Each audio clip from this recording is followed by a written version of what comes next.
Omni-Man vs Superman vs the Hulk vs Bardock, a fight between four of the most powerful beings in the multiverse. This is not just about who can punch harder, it's a scientific, strategic and brutal analysis to determine who would be the last one standing. We have gone deep into the source material, the comics and the manga to give you the most accurate breakdown possible. Get ready because when the dust settles, only one will be left to wear the crown. And let's get one thing out of the way right now. The creator of Invincible, Robert Kirkman, has publicly stated that Omni-Man would easily beat Superman in a fight, even going so far as to call Superman lame. Kirkman believes Omni-Man's ruthless warrior mindset would give him a clear edge over Superman's moral code and unwillingness to use lethal force. He's not alone in that thought, but we're going to find out if that statement holds up in a rigorous fact-based analysis. First, let's introduce our contenders and their most mind-bending feats. First, we have the Viltrumite warrior Omni-Man. Nolan Grayson is a living weapon of the Viltrumite Empire. His powers come from his advanced alien physiology, giving him incredible strength, durability, and a healing factor that lets him recover from most injuries. His speed is arguably his most terrifying weapon. He can fly at or near the speed of light, and when he does, he turns his body into a living nuke, causing nuclear fusion explosions just from hitting the molecules and atoms in the air. This feat was enough to level continent-sized cities and send an entire planet back to the Stone Age. In one of his most impressive travel feats, he flew from Earth to a location in the Virgo supercluster some 65 million light years away in about a week. This travel time places his speed at over 3.3 billion times faster than light. A testament to his sheer power and endurance, he can also stop a Texas-sized asteroid moving at re-entry speed with his bare hands, a feat calculated to be close to moon-level strength with an energy output of nearly 52 exatons of TNT. A crucial detail about his most famous feat, the destruction of planet Viltrum, is often misunderstood. He didn't do it alone. The planet's core was already destabilized by a laser, and destroying it took the combined effort of Omni-Man, his son Invincible, and another Viltrumite, Thaddeus. Along with a perfectly aimed cannon blast to a weak spot, while an insane feat, it shows his strength has a defined limit. He's not a casual solo planet buster. His pride and emotional bonds can also become a real weakness, leading to reckless decisions. Now we turn our attention to the man of tomorrow, Superman. Kal-El of Krypton is the archetypal superhero. His powers are solar-based. He's essentially a walking, talking, superpowered solar battery. He has all the classic powers, superhuman strength, super speed, and heat vision, but his true power is not a conceptual level. In one of his most astounding feats from the Justice League,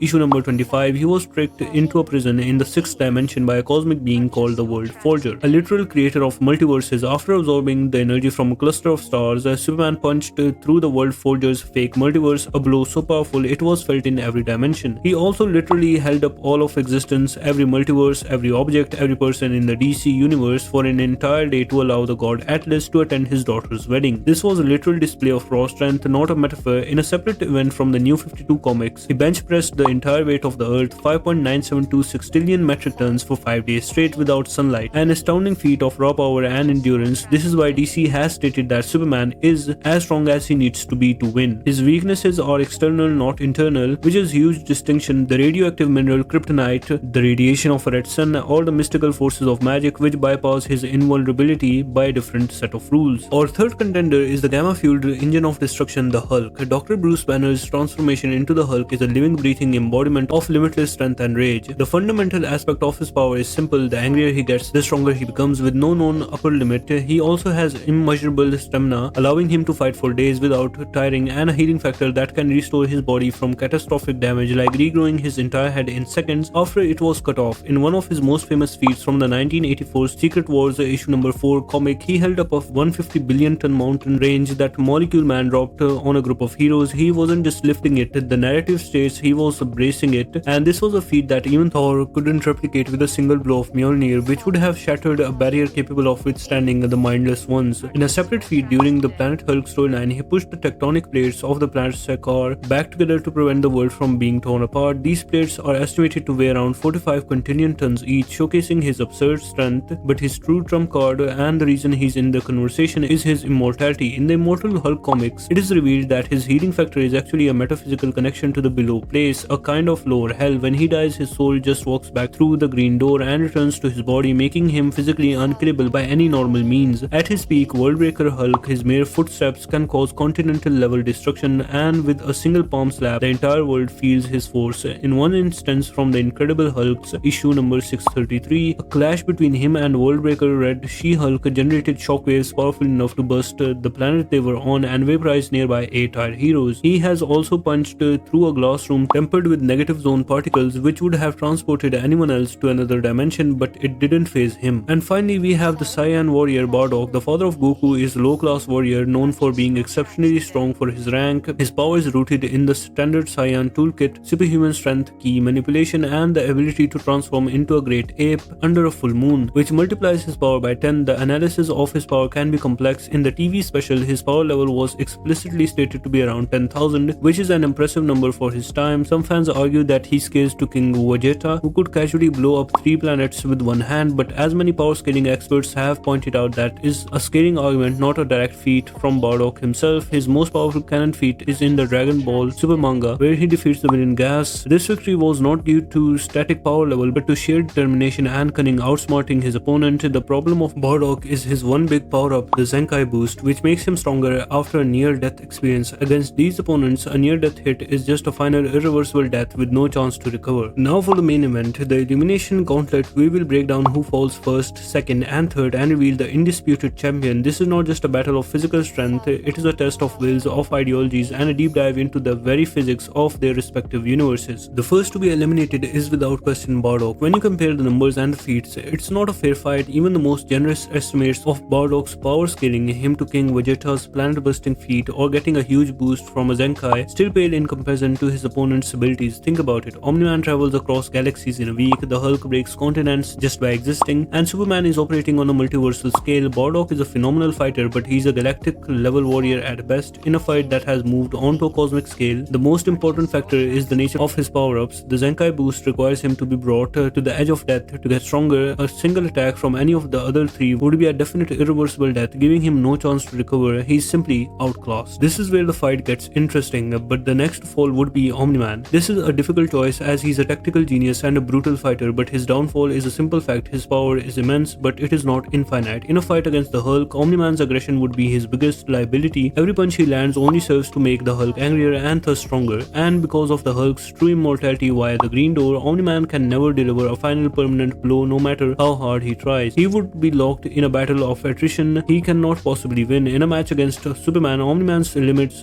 become even clearer. While Omni-Man is incredibly fast, Superman has feats that involves moving beyond physics and traveling through time, suggesting his speed is on a different level entirely. Superman's durability has been tested against multiversal threats, and he has a wide range of abilities beyond brute force. He could take the fight to deep space, which would neutralize Omni-Man's power and leave him vulnerable. Ultimately, Omni-Man's strength is confined to a planetary or galactic scale, which is no match for Superman's cosmic and multiversal power level. Now we are at the final eternal debate, the Hulk versus Superman, the unstoppable force versus the immovable object. A lot of fans argue that this would be a stalemate, as both are theoretically limitless powerhouses who can't be permanently killed by the other. And it's a good argument, but if we dig a little deeper, we see a clear path to victory for the Man of Steel. The deciding factor is not just brute strength, it's strategy and the conceptual nature of their powers. The Hulk's strength grows with his rage, but he's a raging brute who lacks the tactical discipline of Superman. Superman, by contrast, is a brilliant and focused fighter who would use his speed, intelligence, and diverse arsenal to outmaneuver the Hulk. He doesn't need to kill him to win. He could simply incapacitate him by taking the fight into deep space, where Superman has an advantage in maneuverability. He could also bring the fight near a red sun, which would drain Superman's power but leave him capable of fighting on a human level, while the Hulk's own gamma energy or regeneration would also be challenged. But the ultimate trump card is Superman's history of conceptual feats. Punching through a multiverse's demonstration of power that operates on a different plane of existence that anything Hulk has ever achieved. While the Hulk can break worlds and dimensions with his fists, Superman has shown he can break reality itself by punching through a multiverse. The Man of Steel wins because he's not just a physical powerhouse. His power is often driven by his narrative function to overcome impossible odds, making him as strong as he needs to be to win the fight. So there you have it. The winner of the Apex Predator Gauntlet is without a doubt Superman. The elimination order is clear. Bardock is eliminated first due to a simple power gap that is too vast to overcome. Omni-Man, a master tactician and a formidable warrior, is eliminated second because his power is finite and his emotional weakness make him vulnerable to the limitless rage and true immortality of the Hulk and the cosmic power of Superman. The final battle, the clash of the two titans, is a testament to the core principle of their characters. The Hulk, the engine of the endless rage, is ultimately bested by Superman, the symbol of hope and discipline. The Man of Steel wins not because he's necessarily stronger in a raw punching match, but because his power operates on a conceptual multiversal level that gives him a wider range of abilities and a tactical advantage that the Hulk simply cannot counter. He can win the fight without having to deliver a final killing blow, which is the only way to beat a character who cannot truly die. Do you agree with our ranking? Is there a feat we missed that changes everything? Let us know in the comments. Thanks for watching. Don't forget to like, share and subscribe. Thank you.